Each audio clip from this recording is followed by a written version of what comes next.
తాకట్లో ఉన్న మీ బంగారాన్ని విడిపించి ఆ రోజు ఆన్లైన్ రేటుకి కొంటాం. Sharma gold company. నమస్కారం, వెల్కమ్ టు సుమన్ టీవీ. నేను గీతాంజలి. 2025వ సంవత్సరం వచ్చేసింది. మరి ద్వాదశ రాశుల్లో జన్మించిన వారి జాతక ఫలితాలు ఏ విధంగా ఉండబోతున్నాయి? మెరుగైన ఫలితాల కొరకు ఎటువంటి పరిహారాలు వారు చేసుకోవాలి? మంచిగా ఉన్న రాశులు ఏవి, అంటే మంచి ఫలితాలను ఇచ్చేటువంటి రాశులు ఏ ఉన్నాయి, అలాగే చెడు ఫలితాలు ఏ రాశులు వారు అందుకోబోతున్నారు, ఈ వివరాలన్నీ ఇవాళ వీడియోలో నేను మీకు వివరిస్తాను. వివరించేందుకు ప్రస్తుతం మనతో పాటు ఉన్నారు ప్రముఖ జ్యోతిషులు బ్రహ్మశ్రీ నందిబట్ల శ్రీహరి శర్మ గురువు గారు. వారితో మాట్లాడదాం. గురుగారు నమస్కారం అండి. వాగర్థ వివ సంపృక్తౌ వాగర్థ ప్రతిపత్తయే జగతః పితరౌ వందే పార్వతీ పరమేశ్వరౌ. సదాశివ సమారంభాం శంకరాచార్య మధ్యమాం అస్మదాచార్య పర్యంతం వందే గురు పరంపరాం. ఆదిత్యాయ చ సోమాయ మంగళాయ బుధాయ చ గురు శుక్ర శనిభ్యశ్చ రాహవే కేతవే నమః. శృంగేరి జగద్గురు పీఠాధిపతులకి, కంచి పీఠాధిపతులకి నమస్కారములు తెలియచేసుకుంటూ కార్యక్రమాన్ని ప్రారంభిద్దాం.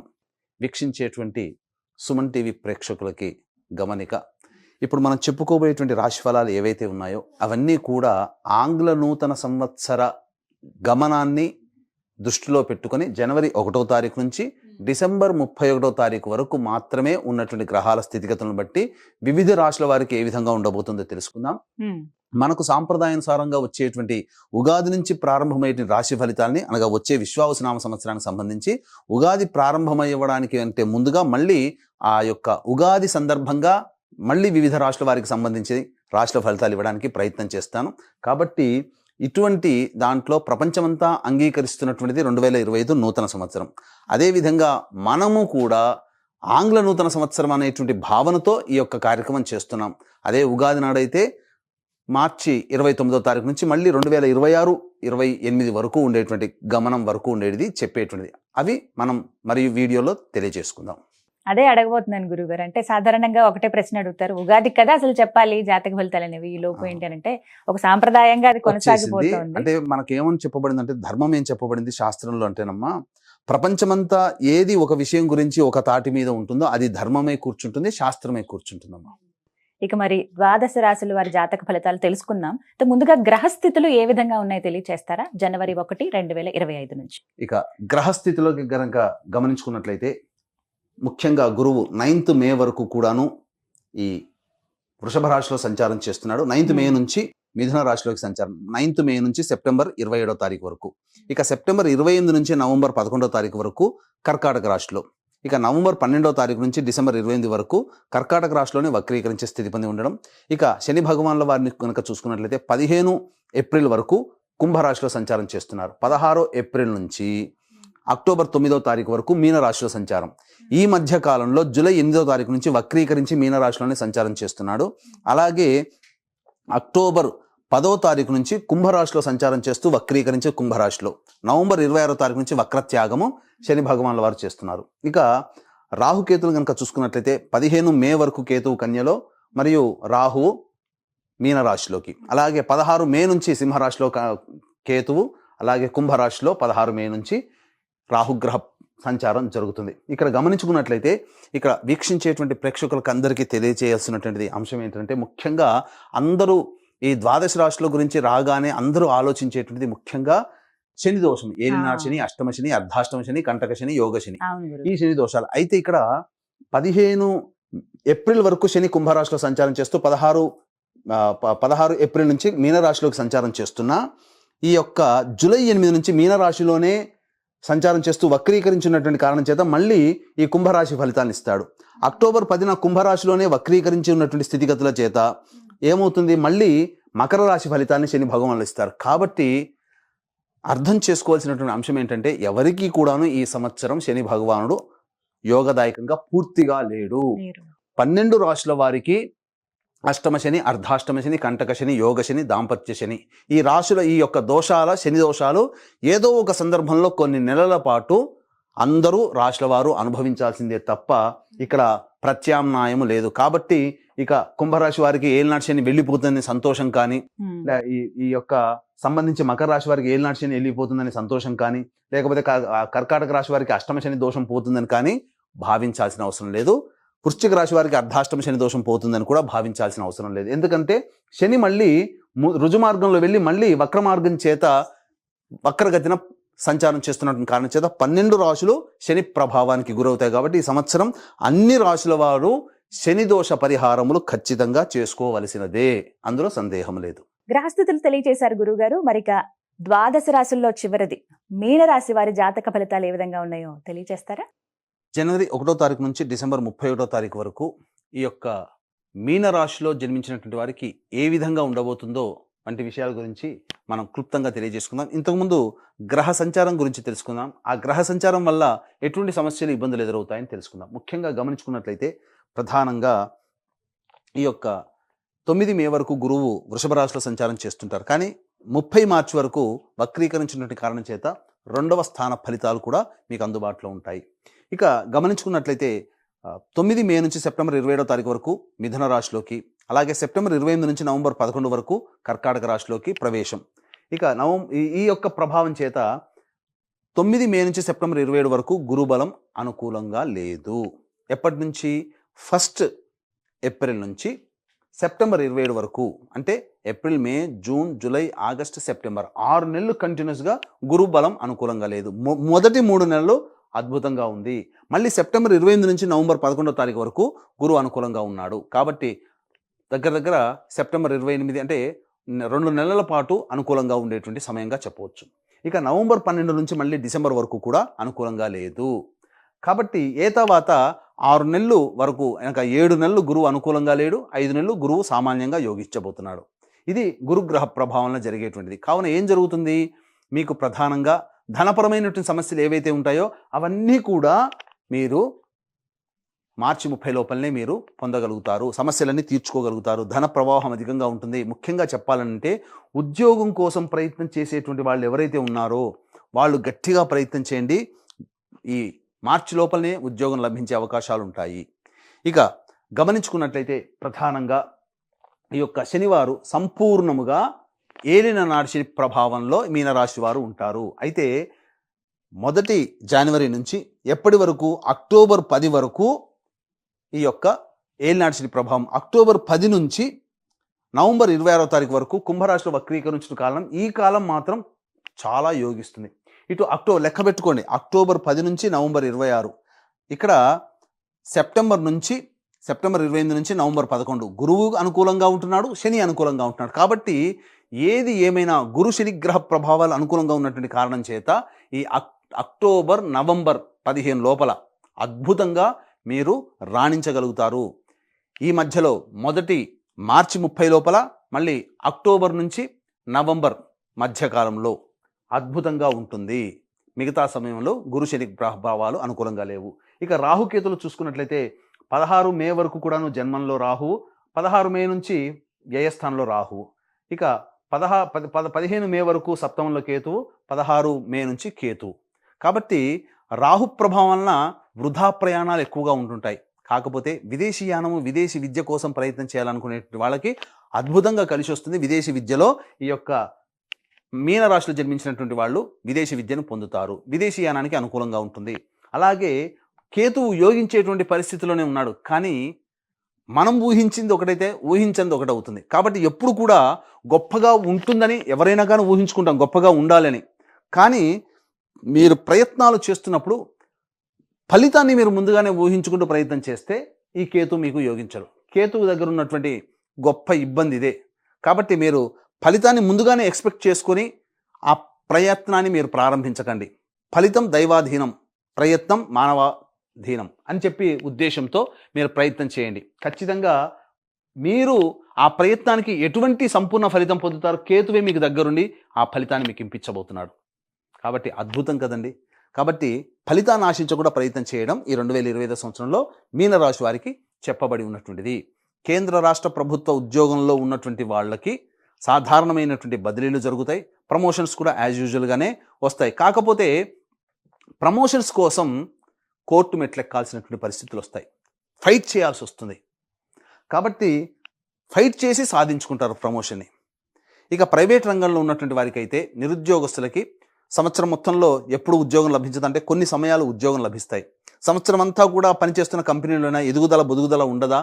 కాబట్టి వేరే ఉద్యోగం, వేరే సంస్థలో ప్రయత్నం చేస్తాం. మరి ఏ సమయంలో ప్రయత్నం చేస్తే కొత్త ఉద్యోగం వస్తుంది? ఉన్న ఉద్యోగం నుంచి వేరే సంస్థలోకి ఏ సమయంలో ప్రయత్నం చేస్తే వెళతామంటే కొన్ని సమయాలు ఉన్నాయి. కాబట్టి ఆ సమయంలో మీరు ప్రయత్నం చేయండి. ఖచ్చితంగా జాతకం అనుకూలించి మీ ప్రయత్నం సఫలమవుతుంది. ఏంటా ప్రయత్నం? జనవరి 11 నుంచి ఫిబ్రవరి 11 ఉన్నటువంటి కాలం కొత్త సంస్థ, కొత్త ఉద్యోగంలో చేరడానికి మంచి సమయం. అది ప్రయత్నంలో ఫలిస్తారు. ఇక మళ్ళీ మే 13 నుంచి జూన్ 14 తారీఖు మధ్య కూడా అనుకూలంగా ఉంటుంది. అలాగే ఆగస్టు 16 నుంచి సెప్టెంబర్ 16 ఉన్నటువంటి మధ్యకాలం కూడా అనుకూలంగా ఉంటుంది. ఇక గమనించుకున్నట్లయితే ఈ సంబంధించినటువంటి ఈ చెప్పినటువంటి ఫలితాలన్నీ కూడాను యోగదాయకమే. డిసెంబర్ 15వ తారీఖు నుంచి అనగా డిసెంబర్ మొత్తం వరకు కూడా, డిసెంబర్ 15 నుంచి డిసెంబర్ మొత్తం వరకు కూడా అనుకూలంగా ఉంటుందని చెప్పవచ్చు. ఇక గమనించుకున్నట్లయితే రాజకీయ రంగంలో ఉన్నటువంటి వారికి ప్రజాదరణ తక్కువగా ఉంటుంది. గురుబలం సంపూర్ణంగా లేదు. రాహు శని ఎట్లాగో యోగించట్లేడు. తద్వారా ఏమవుతుంది? కొన్ని విపత్కర పరిస్థితులు అనేటువంటివి ఎదురవుతాయి. సాధారణమైనటువంటి బాగా కష్టపడితే సాధారణమైనటువంటి మెజారిటీతో విజయం పొందుతారు.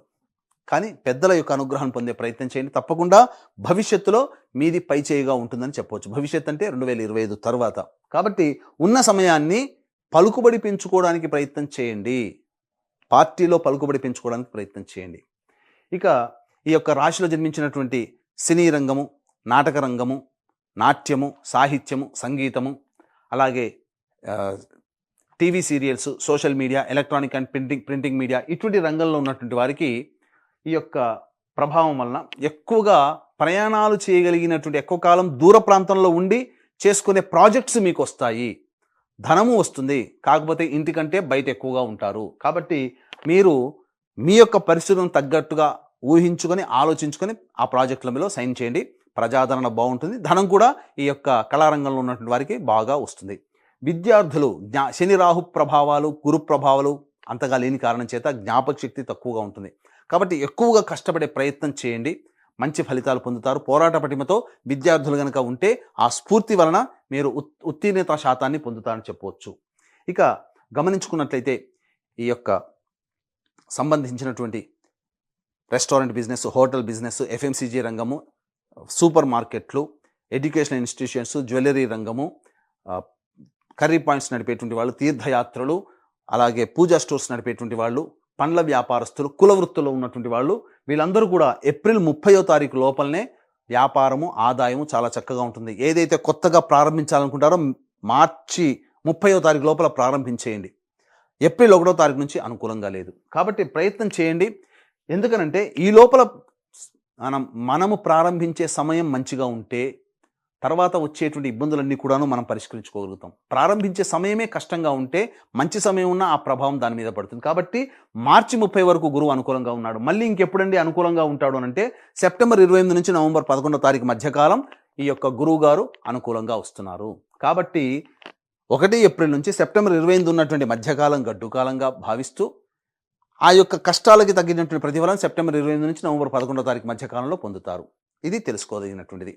ఇక ఈ యొక్క రాశిలో జన్మించినటువంటి రియల్ ఎస్టేట్ రంగంలో ఉన్నటువంటి వాళ్ళకి, అలాగే లాయర్ బిజినెస్లో ఉన్నటువంటి వాళ్ళకి, అలాగే కోర్టు సమస్యలతో ఇబ్బంది పడేటువంటి వాళ్ళకి నిరాశ తప్పదు. కాబట్టి ఆదాయం అంతంత మాత్రంగానే ఉంటుంది. కాబట్టి జాగ్రత్తలు పాటించండి. కొద్దో గొప్ప ఆశ పెట్టుకోదలిస్తే సెప్టెంబర్ 28 నుంచి నవంబర్ 11 మధ్యకాలంలో వివాదాలు పరిష్కరించుకోగలుగుతారు. అయితే ఈ యొక్క శని రాహుకేతు యొక్క ప్రభావం మీ యొక్క రాశి మీద ప్రభావం ఉండడం వల్ల దంపతుల మధ్య విభేదాలు, భాగస్వాముల మధ్య విభేదాలు ఉండి కొంత ఎడబాటు వహించాల్సినటువంటి పరిస్థితి వస్తుంది. కాబట్టి అంతదాకా తెచ్చుకోవడం ఎందుకండి? లౌక్యాన్ని ప్రదర్శించండి. శని రాహులు ఎలాగో అనుకూలంగా లేరు. తత్కారణం చేత ఇబ్బందికర పరిస్థితులు ఉంటాయి. కాబట్టి జీవిత భాగస్వామి లేదా వ్యాపార భాగస్వామి నిర్ణయాన్ని ఆమోదం తెలుపుకుంటూ వెళితే సమస్యే ఉండదు. కాబట్టి ఏటికి ఎదురుడ్డి పోరాడడం కంటే వచ్చినటువంటి దొంగను పట్టుకొని ఆ నీటి ప్రవాహాన్ని తగ్గట్టుగా వెళ్ళడమే మేలనేటువంటి విషయాన్ని గమనించుకోవాలి. ఈ యొక్క సూత్రం చాలండి జీవితంలో. ఈ 2025 సంవత్సరంలో వివాహమైన వాళ్ళు, భాగస్వామ్య వ్యాపారం చేస్తున్నటువంటి వాళ్ళు, మీనరాశిలో జన్మించిన వారు జీవితం ఆనందంగా ఉంటుంది. ఇక ఈ సంబంధించినటువంటి సంతానం కోసం ఎదురు చూసేటువంటి వ్యక్తులకి సంతాన ప్రాప్తి అనేటువంటిది స్త్రీ పురుషులకి కలగబోతుంది. ముఖ్యంగా వివాహం కావాల్సినటువంటి అబ్బాయిలకి, అమ్మాయిలకి బాగా కష్టపడితే తప్ప వివాహ ప్రయత్నాల్లో సఫలీకృతం కాలేరు. ఇది గుర్తుంచుకోవాలి. ఇక ఈ సంబంధించినటువంటి ఏసీ సంబంధించినటువంటి వర్క్ చేసేటువంటి వాళ్ళు, అనగా చల్లదనంతో కూడుకున్నటువంటి వ్యాపారాలు, అలాగే ఎడిబుల్ ఆయిల్స్, అలాగే పెట్రోల్ బంక్ సంబంధించినటువంటి వాళ్ళు, ఐరన్ స్టీల్ వ్యాపారస్తులు, అలాగే ఇనుముతో సంబంధం ఉన్నటువంటి ప్రతి వ్యాపారస్తులు వీళ్ళందరూ కూడా జాగ్రత్తలు పాటించండి. ఏలినాటి శని ప్రభావంలో కొన్ని ఇబ్బందికర పరిస్థితులు అనేటువంటివి ఉంటాయి. అయితే ఎప్పుడు యోగదాయకంగా ఉంటుందంటే అక్టోబర్ 10 నుంచి నవంబర్ 26 మధ్య కాలంలో వీళ్ళు ఊహించినటువంటి ఆదాయాన్ని వీళ్ళు పొందుతారు. కాబట్టి అక్టోబర్ 10 వరకు సమస్యాత్మకమైన జీవితం శని ప్రభావం వలన ఈ చెప్పినటువంటి వృత్తుల్లో ఉన్నటువంటి వాళ్ళకి, వ్యాపారంలో ఉన్నటువంటి వాళ్ళకి కలుగుతుంది. ఇక గమనించుకున్నట్లయితే ఈ యొక్క సంబంధించినటువంటి ఈ ఓవరాల్గా చూసుకున్నట్లయితే ఈ రాశిలో జన్మించినటువంటి స్త్రీలకి ప్రజాదరణ బాగుంటుంది. కుటుంబంలో గౌరవ మర్యాదలు ఉంటాయి. బాధ్యత అన్నీ కూడా నెరవేర్చుకుంటారు. గృహానికి సంబంధించినటువంటి చేయ ప్రయత్నాలు స్త్రీలకి కొంత ఇబ్బందికర పరిస్థితులు అనేవి ఎదురవుతాయి. లోన్లు శాంక్షన్ కాకపోవడం, లేకపోతే ఇతరత్ర ఇబ్బందులు రావడం వల్ల వాళ్ళ కోరిక నెరవేరకపోవడం జరుగుతుంది. అయితే ఆభరణాలు కొనుగోలు ఇవన్నీ కూడా చేస్తారు. ఆనందదాయకంగా ఉంటారు. సంతానం వలన సమస్యలు మాత్రం కలుగుతాయి. కాబట్టి జాగ్రత్తలు పాటించండి. ఈ ఓవరాల్గా చూసుకున్నట్లయితే మిశ్రమమైనటువంటి ఫలితాలు ఈ యొక్క మీనరాశి వారు పొందుతారు. గతం కంటే కొంత ఇబ్బందికర పరిస్థితులనే చెప్పవచ్చు. ఈ యొక్క మీనరాశిలో జన్మించినటువంటి స్త్రీ పురుషులకి వివాహం అయితే మీ భార్య లేదా భర్త జాతక ప్రభావం, మీ సంతానం యొక్క ప్రభావం, వివాహం కాకపోతే తల్లిదండ్రులు, తోడబుట్టిన వాళ్ళ యొక్క జాతక ప్రభావం మీ మీద ఉంటుంది. కావున ఈ 2025 సంవత్సరంలో మీ యొక్క సంకల్పం సంపూర్ణంగా నెరవేరాలి, మీ కోరికలన్నీ అనేటువంటి యొక్క సదుద్దేశంతో, దైవానుగ్రహం లేని కారణం చేత దైవానుగ్రహం అందరికీ అందించాలనేటువంటి యొక్క సదుద్దేశంతో 12 రాశిలో జన్మించినటువంటి వారి కోసమై ప్రతి నెల ఒక్కొక్క పుణ్యక్షేత్రంలో ఈ యొక్క పూజా కార్యక్రమం జాతకరీత్యా కలుగు విద్య, వివాహ, ఉద్యోగ, దాంపత్య, సంతాన, అనారోగ్య, శత్రుబాధ నివారణకి, మరియు 12 రాశుల వారికి శనివారు ప్రభావాన్ని చూపుతున్నారు. కాబట్టి ఈ యొక్క శనిదోష నివారణ హోమాలు, గత జన్మ కర్మదోషం వల్లనే ఇబ్బందికర పరిస్థితులు ఇప్పుడు ఉంటాయి. కాబట్టి కర్మదోష నివారణ పూజలు, హోమాలు మీకు ప్రతి నెల ఒక్కొక్క పుణ్యక్షేత్రంలో జరపడానికి శ్రీకారం చుట్టబోతున్నాం. జనవరి 13వ తారీఖు రోజున శ్రీకాళహస్తిలో కానీ శ్రీశైలంలో కానీ ఈ యొక్క కార్యక్రమాన్ని చేయించడం జరుగుతుంది. కాబట్టి ఈ యొక్క మహత్తరమైనటువంటి కార్యక్రమంలో మీ కుటుంబ సభ్యుల గోత్రనామాలతో నమోదు చేసుకోదలుచుకునేటువంటి వాళ్ళు కార్యక్రమ తదనంతరం కాంటాక్ట్ చేసి రిజిస్ట్రేషన్ వివరాలు తెలుసుకోవచ్చు. అలాగే తండ్రి వైపు, భర్త వైపు 6 తరాలు, తల్లి వైపు, భార్య వైపు 3 తరాల్లో కుటుంబంలో ఏవైనా దుర్మరణాలు కనుక ఉన్నా, అలాగే liver problem, kidney problem, cancer రోగాలతో, మరియు 60 సంవత్సరాల లోపల మీ కుటుంబ సభ్యులు ఏ విధంగా మరణించినా వాటిని పితృదోషాలు అంటారు. ఇట్టి పితృదోష నివారణకి మన పీఠం ఆధ్వర్యంలో ప్రతి నెల నిజాయితీగా ఈ యొక్క కార్యక్రమాలు, దోష నివారణ కార్యక్రమాలు చేయించడం జరుగుతుంది. అవకాశం ఉన్న వాళ్ళు వీటి వివరాలు కూడా తెలుసుకోవచ్చు. ఈ 3 రాశులు మకర, కుంభమైన శని ప్రభావంతో ఉన్నాయి. ప్రత్యేకించి ఏలినాటి శనితో ఉన్నాయి. కాబట్టి వీరు ఎటువంటి పరిహారాలు చేసుకోవాలి? ఈ సంవత్సరం అంతా కూడా శుభ ఫలితాలు పొందాలంటే వారు చేసుకోవాల్సిన పరిహారాల గురించి వివరించండి. ఈ యొక్క మీనరాశిలో జన్మించినటువంటి వారికి సంబంధించి చూసుకున్నట్లయితే ప్రతిరోజు దత్త అష్టకం, కాలభైరవ అష్టక పారాయణం, అలాగే సుబ్రహ్మణ్య భుజంగ స్తోత్ర పారాయణం అనేటువంటిది ప్రతిరోజు కూడాను రోజుకి 3 సార్లు పారాయణం చేయండి. వీలు కుదిరినప్పుడల్లా విష్ణు దేవాలయము, అమ్మవారి దేవాలయ సందర్శనం చేయడం మీకు సర్వ సమస్యలకి పరిష్కారంగా చెప్పవచ్చు. అయితే ఇప్పుడు చెప్పినటువంటి పరిహారాలు జరిగినా జీవితం ఇంతకన్నా విభిన్నంగా ఉంది అంటే మీ యొక్క జన్మజాతకంలోని నడుస్తున్నటువంటి గ్రహ దశాంతర దశల యొక్క ప్రభావాలు. కావున దగ్గరలోని మంచి ఉపాసనా పరులైనటువంటి జ్యోతిషుల్ని సంప్రదించి వారి సలహాలు, సూచనలు కనుక పాటించినట్లయితే మీ జీవితం మరింత మెరుగైనటువంటి పరిస్థితిలో ఉండాలని ఆశిస్తూ సర్వం శ్రీ ఉమామహేశ్వర పర బ్రహ్మార్పణమస్తు. వివరించారు గురుగారు, ధన్యవాదాలండి.